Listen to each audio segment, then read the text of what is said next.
our core value is develop. And the topic we have is education, a personal training plan. And we've talked about this before, about reading and taking the initiative to move on with whatever it is you're doing. But tonight it's going to be a little bit more focused. So I'm going to dive in a little bit deeper, and I'm going to challenge all of you a little bit more. And for those of you who are not on the call live, when you're rewatching this episode, this challenge is for you as well. So make sure you're taking notes toward the end. The beginning is not going to be so much, a little bit of prelim, but by the time we get to the end, I want you to write down the challenge and see if we can't go from there. So this weekend, I'm just going to back up a little bit before I get into my quote of the night. I was at a trade event, a trade show, actually a gun show, because, why not?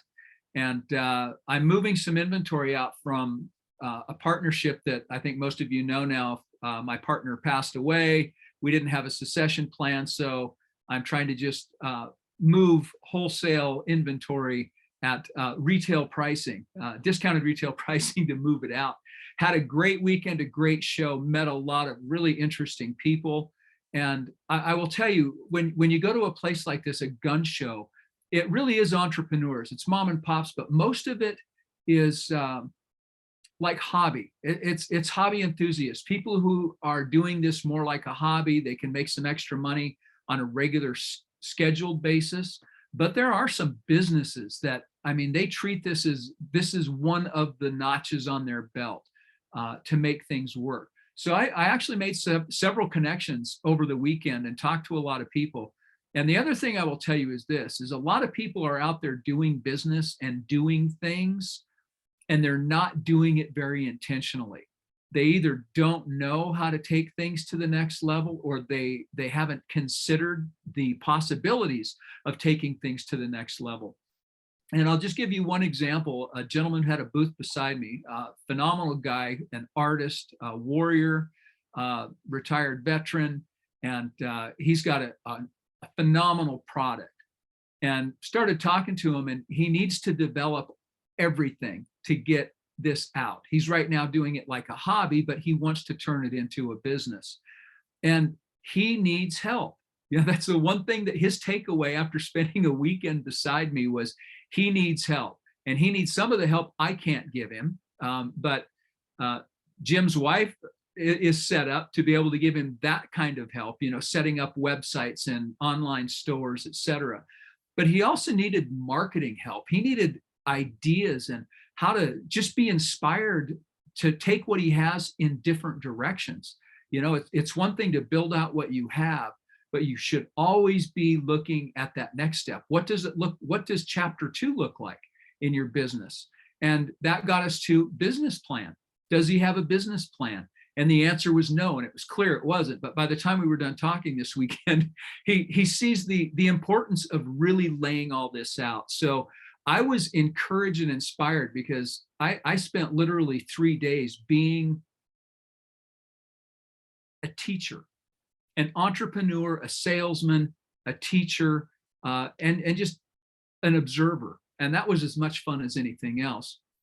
I also met one of our young entrepreneur syndicate members. He and his father were there, and we actually got to give them a little bit of coaching and counseling while they were at this show. So that was really exciting as well. So find ways to be inspired. So with that, I'm going to go right onto the top thing. My quote of the day is actually from Maury Schechtman. You've heard me talk about Maury a couple of different times with his books, and he's doing a surprising truth a day. And Maury's been around a while, and he really has some cool insights into the business world. But his surprising truth of the day a couple of days ago is number 28. And this is what it says. The 2 key skills in life are, number 1, the ability to make decisions. And number 2, the ability to build relationships. Everything else is a distant second. All right, I'm going to hit that one more time. 2 key skills in life. Number one, the ability to make decisions. And number two, the ability to build relationships. Everything else is a distant second. So think about that for just a second. Sometimes we are indecisive, and that's all we really need to do is just make a decision and live with it. That's number one. And number two, building relationships.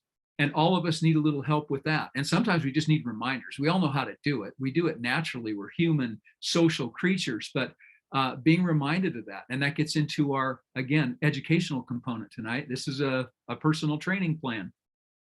And second, now here's my second quote. This is even more fun, reaching way back here. This is from Aristotle. He says, quote, the more you know you don't know. And I can tell you, I've never been a know-it-all, and I've spent my life avoiding know-it-alls because they usually don't. I think we've all had that experience. But there are some people that are always experts on everything. And they might be an expert on one thing. That doesn't mean they're an expert on everything. So we don't know what we don't know. And that's important to remember because we should always be learning. Again, that should be drummed into us all as well. So my first point is this. Licensed professionals, doctors, counselors, lawyers, all have to do continuing education credits every year, and they all have a certain amount depending on what state they live in to keep their license active and current. Teachers have to do in-service training. That's why kids get extra days off of school, so the teachers can actually get paid to keep their training skills up. Healthcare providers have to take continuing education units, certain amount every year. CPR has to be recertified annually. Well, sometimes the cards will last a couple of years. I know that prenatal or perinatal, neonatal resuscitation has to be done every year because there are always changes. And even auto dealerships realize the importance of training, and they have what are called 20 groups. I don't know if any of you are friends with dealers or people in the auto industry, but they have what are called 20 groups, which are intense seminars for just auto dealers, and they actually have auto dealer colleges, little mini universities where you can send, because a lot of dealerships are family businesses, they're passed on, the franchises are staying in the family, et cetera. So they have 20 groups where they get together on an annual basis, sometimes twice a year, and they discuss best practices. So every profession has continuing education requirements. And I look at entrepreneurship as a profession, and you should too. If you're looking at going to the next level, you should be looking at having an education plan. And you don't need the state to write the guidelines. You know, all the other professions have state guidelines for licensing, right?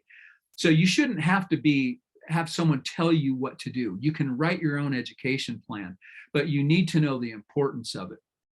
Now, here's the caveat. Sometimes you don't want to listen to what's out there.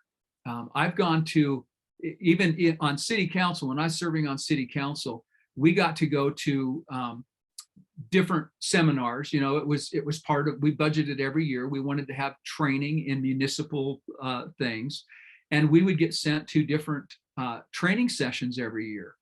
And I'm here to tell you, a lot of the stuff that you hear at these places, you've got to be able to say, that is not for me, right? There are sometimes not best practices being taught, there are bad practices being taught. So you need to be reminded and remember that not everything is for you. It's like going to the grocery store. Just because it's all there doesn't mean it needs to go in your shopping cart. So know that even though you're listening to certain things or going to a seminar and that sort of thing, you still have that ability, use your own discernment. And I'll talk about that a little bit more shortly. But every professional is having to do something, right? So you should be no different. So your goal is to go and learn something and come back inspired, and you should be teaching others. We're going to hit on that again.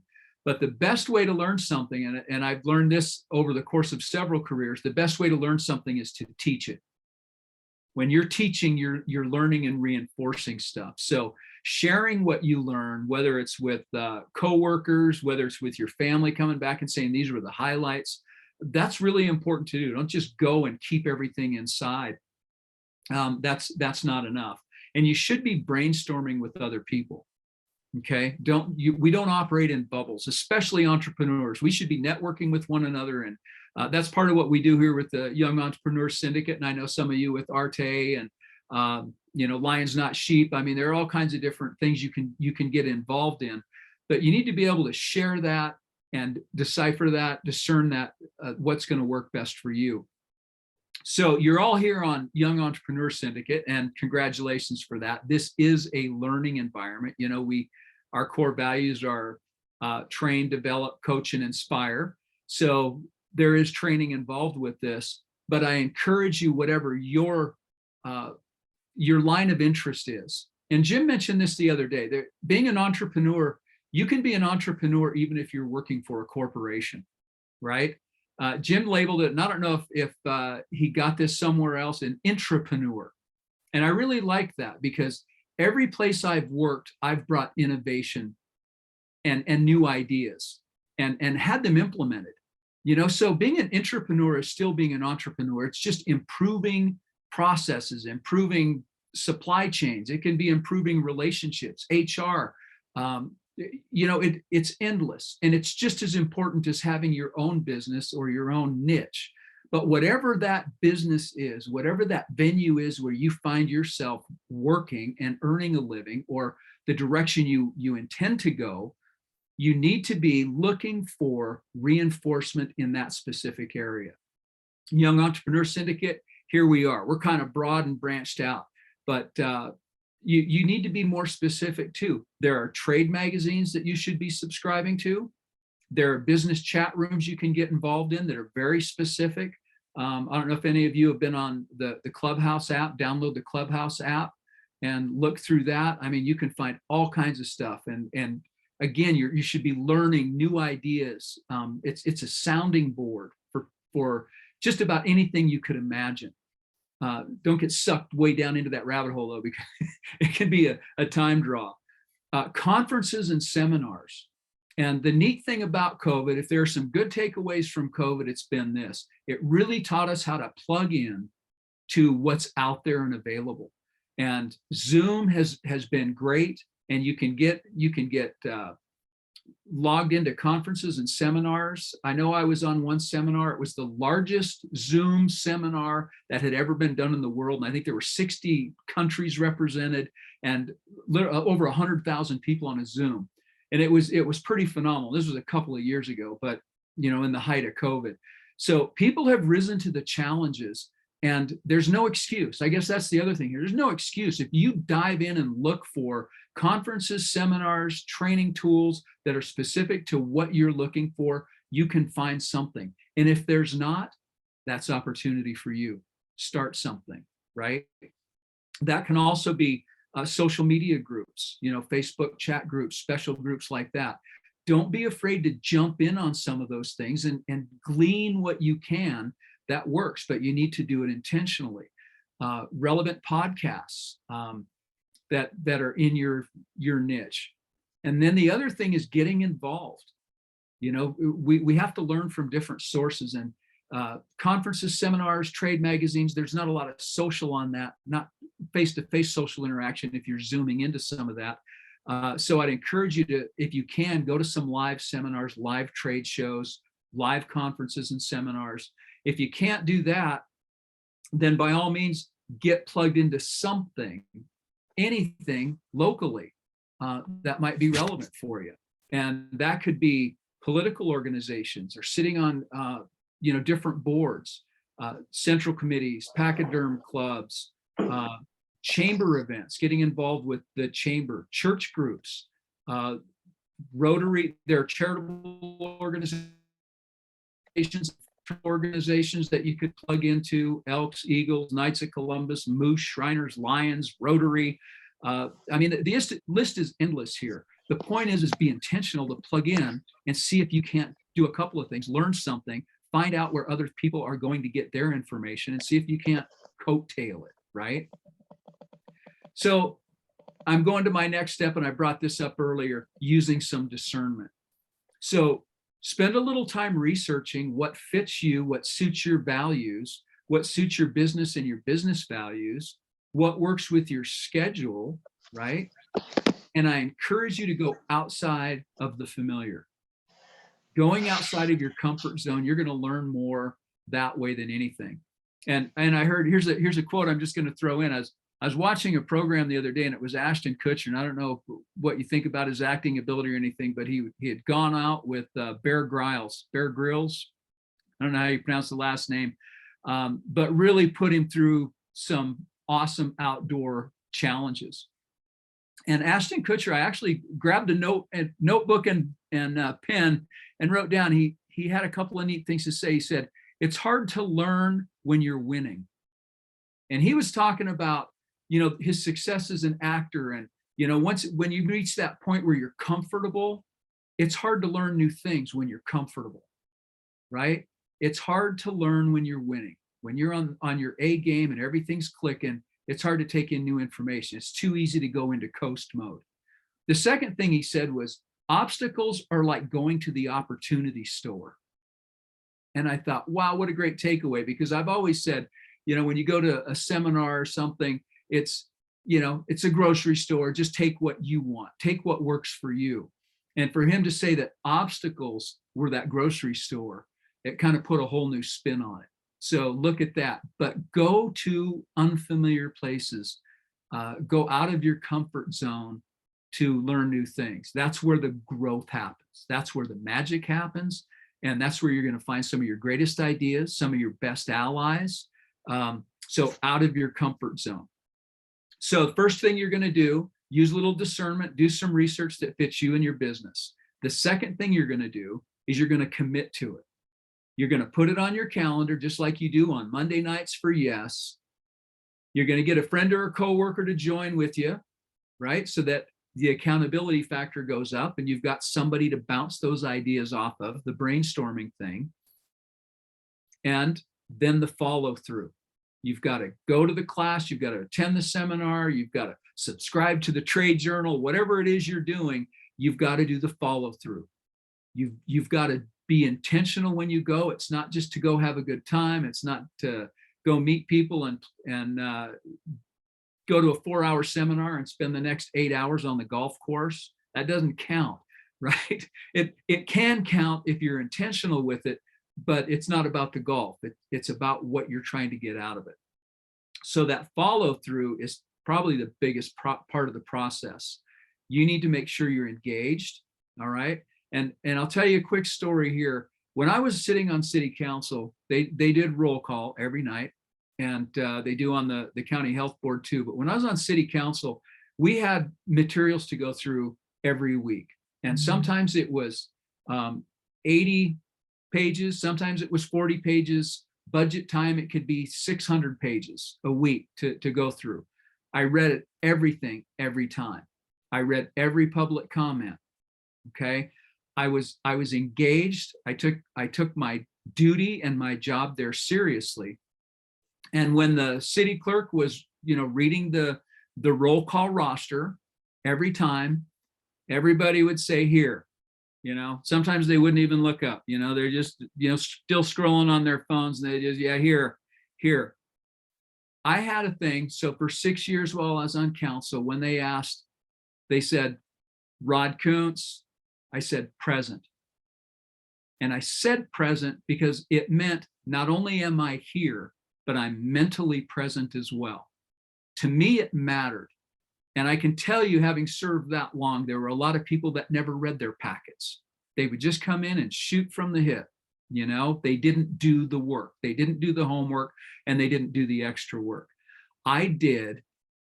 And that was my own way of saying, yes, I'm here. I am present.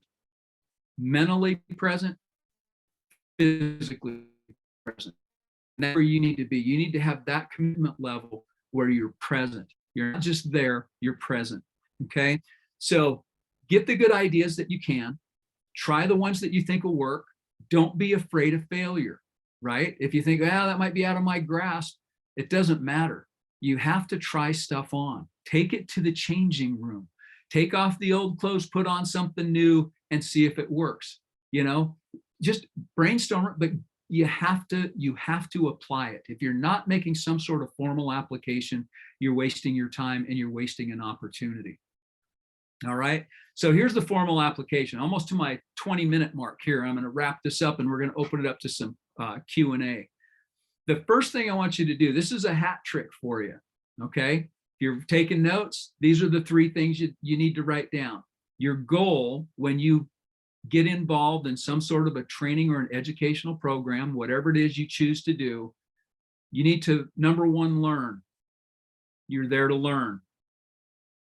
Number 2, and maybe I should have made this one number 1, but number 2 is discard old stuff. And you may have to, just to make time to go to one of these things or to put it on your schedule, you may have to discard the news, the newspaper, what you're watching. You might have to discard some friends or colleagues that you hang out with and you're really not getting productive. You need to find that time. If you don't think you have time to put in your own educational hours, okay, you need to find that time. And that means you might have to discard something that's not working to help you optimize your own business and your own personal development. Give up something that's not the best use of your time and fill it with something that is. So learn, discard the old, and next is expand. When you're going to these things, whether it's online or not, by expand, what I want you to think about is not just expanding your mind, not just expanding your knowledge base, not just expanding your idea platform. You need to expand your personal network. And that's the one thing this last weekend, that so many new people that I've met that are now a part of my future network, right? So you should be going with the intent to expand your network. All right. What's the adage? We've used it here before. Your network is your net worth, right? So expanding your network and getting education, this is a twofer right there. And if you're having to give up old stuff to make it happen, that's your hat trick. Okay. You're getting a three banger, killing 3 birds with 1 stone. So if you look at it as an opportunity, it's not, drudgery. It's not something, oh yeah, here's something else I need to put on my plate. This is something that's going to be good for you. So lastly, here you go. Here's your tip. Okay. And the first thing I'm going to say with all of this is when you do this, you have to go expectant. And what I mean by that is you have to expect to get something good out of it. Don't go like, yeah, what am I going to learn here? Or this is all the same stuff. And yeah, it may be, but sometimes it can be delivered differently. You might get a tip, just 1 tip somewhere else. Like, Jim and I talk all the time. You read a book and it might be 1 sentence, 1 paragraph in the book that gives you that idea that takes you to the next level. So be expectant, be looking for that one thing. Okay. So ask yourself 2 questions. Here's the write down portion and your tip. Whenever you go out, especially to one of these, whether it's a meeting that we've discussed, a seminar, a class, and you might even sign up for a community college class. 2 questions that you're going to ask every time before you go. And you should do this every day if you can. Number 1, what am I supposed to learn? What is it I'm supposed to learn from this? Because you are supposed to learn something, okay? What is it I am supposed to learn? What is it I'm going to take away from this? What is it for my business? If you go in expectant, you're going to find it. Number 2, who am I supposed to meet or help? If you go out every day and when you sit in, you strap in your seatbelt and you start the car before you turn on the radio or plug in the whatever noise you're listening to, ask yourself those questions. What is it I'm supposed to learn today? And who is it I'm supposed to meet or help? It will change how you go through your day. And I guarantee you, it is going to provide you gold. It will lead to gold. So that's it. You just have to be expectant. You have to sign up. You have to look it out. You got to you seek it out, and then you have to act, but do it intentionally. Go at it with expectation. Share it with someone else, colleagues, bounce it off of your spouse. I don't care what it is. You need to talk about it to reinforce those ideas and get the most out of it that you can. So that's it in a nutshell. Any questions, comments, follow up? Hey, Rod, I'll make a few comments. Everybody's thinking about that. So, just taking notes here on Rod's lesson, I like his 2 points: make decisions, but make relationships, right? And I noticed on the criteria for the year, Rod's going to talk about this in a month or so, but he's got a great exercise about getting out and meeting people and the questions that you ask them. And what's interesting about that, we're teaching a class now at the high school level, same principles we're teaching you guys, toned down a bit because they're not quite ready for it all. But, when you start getting to know people because you're out, you're making relationships, you very quickly realize that there's some commonality amongst us that will help enhance your business ventures, your personal ventures, needs, etc. And you're not going to get that unless you're out. So this group, you've got other people, reminder on the back end, there's contact information for people that have chosen to put it on there. If you've got an idea you want to bounce off somebody, or maybe you've got, you're trying to grow your business, ask for help. That's what we're here for. But also, if the other members are willing to give it, ask for help and realize where that commonality is. So, when Rod starts talking about getting involved, and there's other groups out there, things that you can do for free within the civic organizations of the cities you live in, there's tons of stuff. So today I went to, I'm helping somebody run for Senate. So I'm involved in our local politics, and he'd suggested I go with him today to, it was the tourism budget for the year. And basically they're having a meeting on the tourism and their budget for the state. And actually, when I got there, a lady I recognized and know, she said, "Well, what are you doing here?" I had no business being there outside the fact that it was a legislative event, and my candidate is in the legislature currently. So I'm sitting there soaking it in, understanding, okay, this isn't really that important or relevant to what I do because we're talking about budgets and legislative law. However, as they started walking through what some of the cities are offering as it relates to a tourism budget, one of the women that represents the city we live in, she says, "Well, we have a grant program for small businesses to help train their employees so that they're better prepared for the tourism or the influx of tourists that come, during the ski season or during summer seasons." All of a sudden, my light bulb went off and said, I bet that grant might cover those employees to be members of the Y.E.S Syndicate, because this is basically a training ground. So all of a sudden I went from being in a place that really no business or interest in being, to being in a place at the perfect time to have an understanding of these grants and a way that I could help these small businesses, which, by the way, is something I've been wanting to do outside of just knocking on some doors, right? So there's always a nugget to find when you're out and about. And in my years of owning my tequila company with a sales force, I always encourage them to get out in the streets, because that's the only place you're going to get the job done in terms of sales, building relationships, moving the product, and growing your business. And I would encourage everybody to do the same here. And you'll find yourselves in the least likely places, but the value, if you look for it, is there. Rod brought up a word, and gosh, Rod, I don't know if I made it up or not. I feel like I heard it somewhere, and that's entrepreneur or intrapreneur.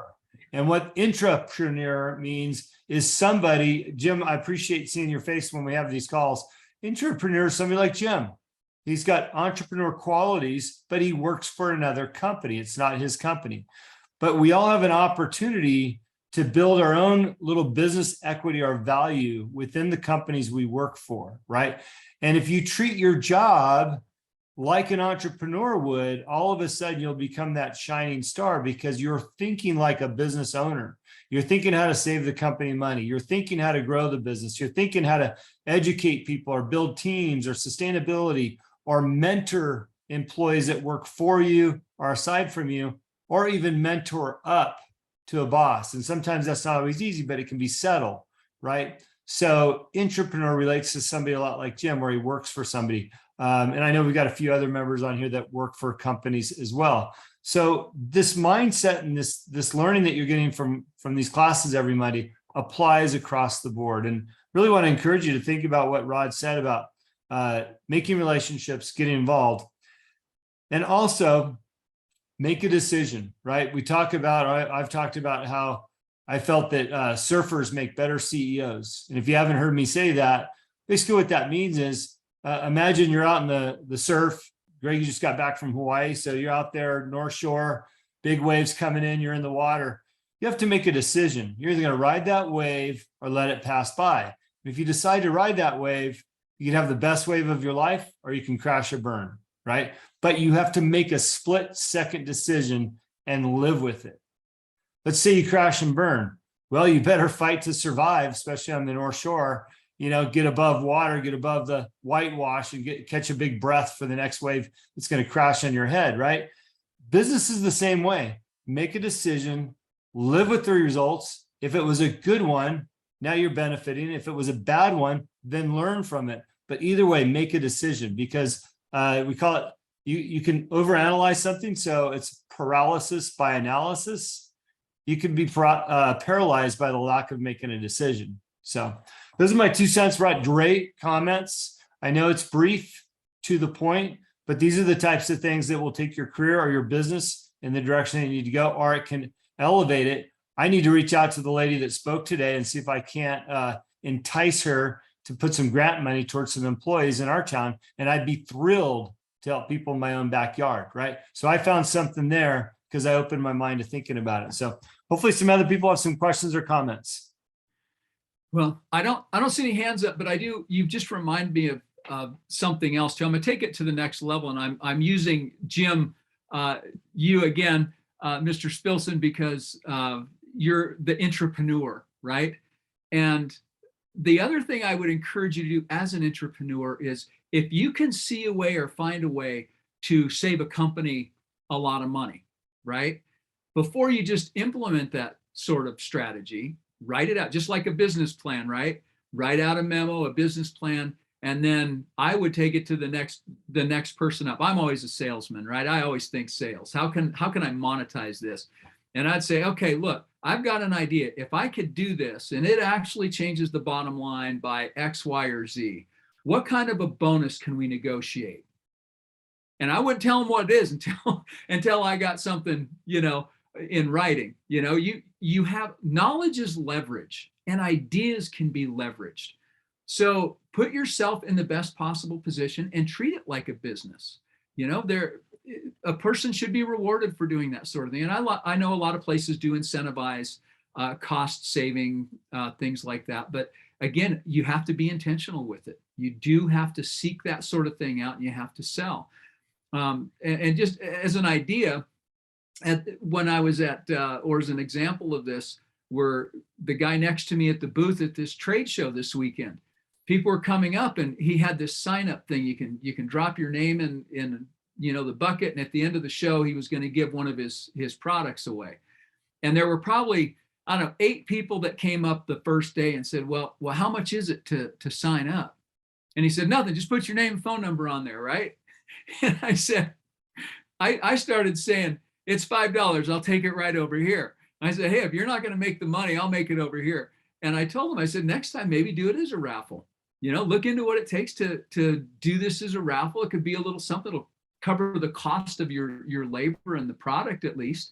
And if that helps, maybe do it. But I'm sitting there trying to sell his stuff for him, and trying to up the prices, build more value than he was building.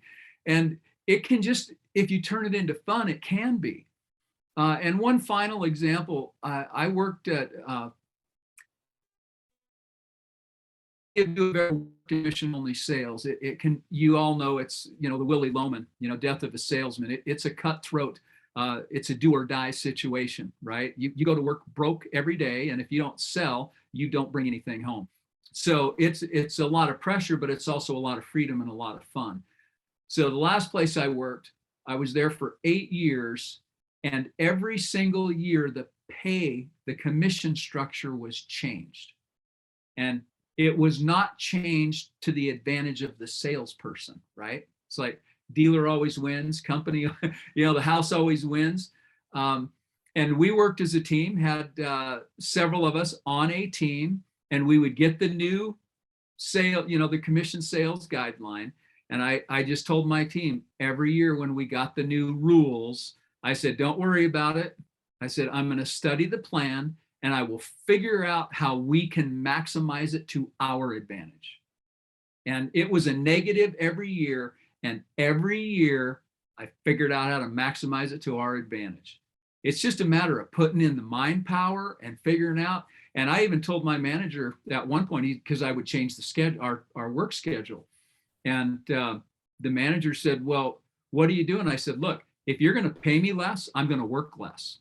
It's just that simple. If that's the way this is going, then that's what we will do. And that you always have leverage. You just have to be bold enough to see where the openings are, where the weaknesses are, and how you can maximize it. So again, it's just, if you're given lemons, you can make lemonade. I guess that's the moral of that story. But look for those opportunities inside of a corporation, inside of your own business. Anybody else? Comments, questions? I don't see any hands up unless you've got them on your end, Jim. Oh, Jim's got one. Mr. Can I raise my hand? So along these same lines, kind of ironic how these come together. About 2 weeks ago, I made a post in another group and got connected with someone. Didn't really know what was going to come of the connection, but it was someone that had some value within the organization. And I said, you know what, I'll take the call without any expectation. And that networking call turned into a potential opportunity to support and add value to this person in a sales role. And I think I've told both of you in separate conversations that, I've been told that I should look at the sales area. I've never had an interest in it. It's not something that I would ever actively go after, but there's something about this opportunity that intrigued me. And as soon as I hang up on this call, I'm having another call to talk through that. I don't know what's going to come of it, but for some reason, I kind of felt attracted to this conversation and the opportunity going forward. So I'm pursuing it. It may turn into something, it may not, but I would have never known, if I didn't take the call, if I didn't have that outreach.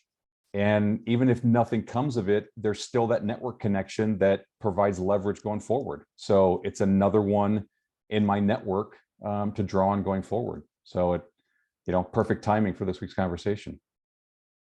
Boy, thanks for sharing that, Jim. That's awesome to hear. And it's reinforcement of what we're teaching as well.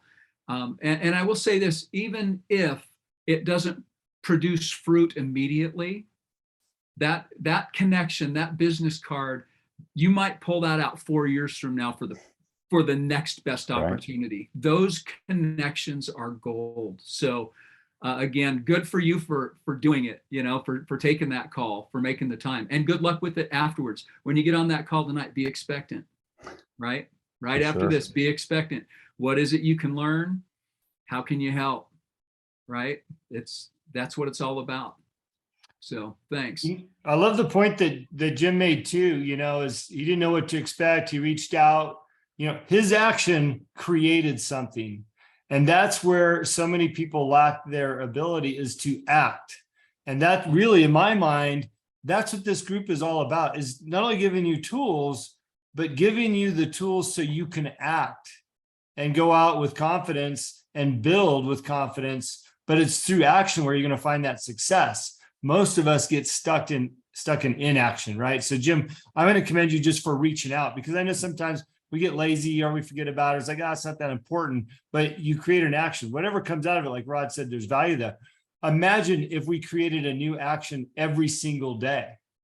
I've talked about, focusing on a business plan 5 minutes a day. What if you reached out just 5 minutes every day to a new contact? What that looks like 2 months from now, 3 months from now, etc. So, Rod, I see Palin's got a question for you.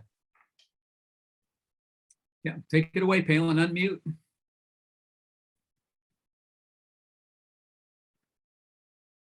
Palin, go ahead, unmute and tell us what you've got.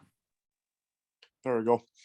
I like your perspective from the entrepreneur aspect of, even thinking about the company I work for being a large Fortune 200 company, and the being a part of this group, recognizing things that we could do better as a corporation. But on the flip side of that, when you get to be corporate America, how you don't recognize those people that are looking for those opportunities, and doesn't always necessarily cultivate a good culture for that, even though it should. Because, for example, I look for those big things all the time, and one of them is optimization of some of our processes and compressing natural gas. I mean, I had an opportunity to optimize a process that ended up being to the point, or the value of about roughly $10,000 a day, 24 hours a day, 7 days a week, 365 days a year.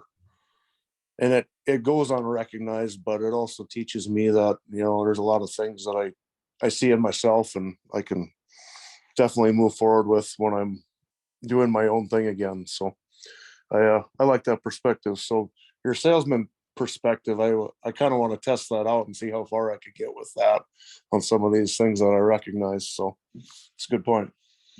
Palin, I've been in situations like that with a big company, and you've shared some of your stories and challenges over there.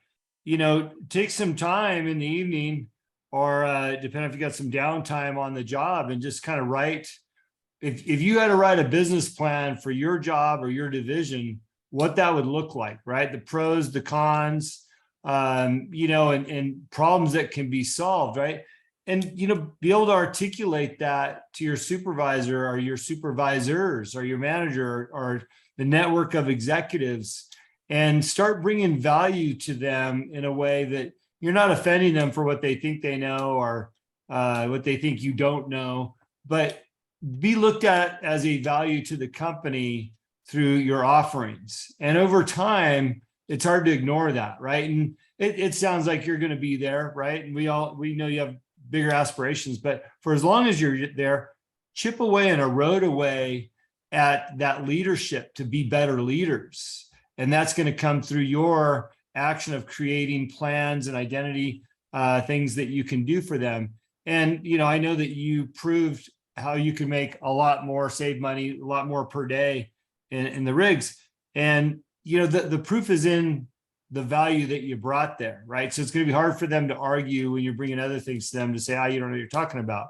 So I would look at it just like an entrepreneur, write a little business plan, and, just give them subtle hints so they start looking at you differently. Because oftentimes we allow ourselves to blend in with all the other employees, and you just become that person on the job. It's time to stand out. It's time to be the entrepreneur at your company and show them that you know a little bit more than they thought. So that's how I would approach it. That's what I've done in the past. It's a good plan. Palin, you're going to get Rod's take on this now too. The beautiful part of having Jim and I here, we both look at problems from a different perspective. And I'm going to give you another perspective to wrestle with, and you can use your discernment and throw it out if it doesn't fit, or consider it. And that is this. One thing I know about being an employee in an entrenched corporation, an environment like that, is, and here's the biblical analysis, right? A prophet is never recognized in his own hometown. All right. So we're going to apply it here. You've come up with this great idea, and probably somebody else is already taking credit for it, right? That wouldn't surprise me. But if you could pencil out a business plan of just that cost savings mechanism and go to other corporations where you're now the expert, right? You're not just the other guy who's been here forever, right? You're now an expert going to other corporations that could implement the exact same processes you've outlined and proven that work. Take that to them and get a percentage of the savings that they get all the time. You could turn this into a business model to go out and help other people. So not necessarily, well, maybe like a consultant, but again, you're going to be looked at outside of your company differently than you're looked at inside your company. And whether that fits in your situation or not, I don't know. But I would look at taking it somewhere else as well. I'm just throwing it out there. That's my take. That could very well fit in my situation, especially as a consultant, being able to recognize so many of these things. So Then write a business plan for it. Oops, did I say that? Did that come up again? Yes. Yes, yes, and yes. Write the business plan. You got nothing to lose with by starting there. And you could just start around that cost savings, that one cost savings idea could be the launch pad. no, you're 100% right. Thank you, Rod. You Jim. bet, Palin. Now do it. We'll check in on you next week. Anybody else? All right. Well, I will. I'm going to tell you what's up for next week. We have Mr. Jim Riley. He knows a little something about endurance, resilience, and maintenance. And what comes to my mind here is off-road racing. And I didn't even think about that when that came up. Endurance, resilience, and maintenance. All three of those have a lot to do with off-road racing. So I hope we get some analogies from the Baja on that next week's call, Jim. Well, it's going to be Baja or Spartan race, and we'll pick one or give you both. But they're all important topics, especially, business is a marathon. It's not a sprint. We all wish it was a sprint, but it's not. And, one other thing that just came to mind, and we'll close it up, is, Rod and I, as we mentioned a couple of weeks ago, we were asked to teach this class or similar curriculum to high school students, which we're on our second week now. I feel like it's making us better in what we're doing, because the more time you spend in something that you're good at or that you're passionate about, you're only going to get better. And I'm looking forward to bringing more value here into that class, but also receiving the value from the time that I'm spending in it. And I can't help but think about the 75 Hard program and the value I got from being in that. Rachel, our third partner, is on 75 Hard right now for the second time. She's already on day 25. She's just jamming away on it. I feel like she just started. But, when you're in the middle of something, you get better at it, especially when you're passionate about it. So I look forward to bringing that passion to the group and to the high schoolers, as well as to myself. So looking forward to next week's call as well. So thanks, everybody, for being here. Thanks, everybody. Good night. Thanks all. See you next week.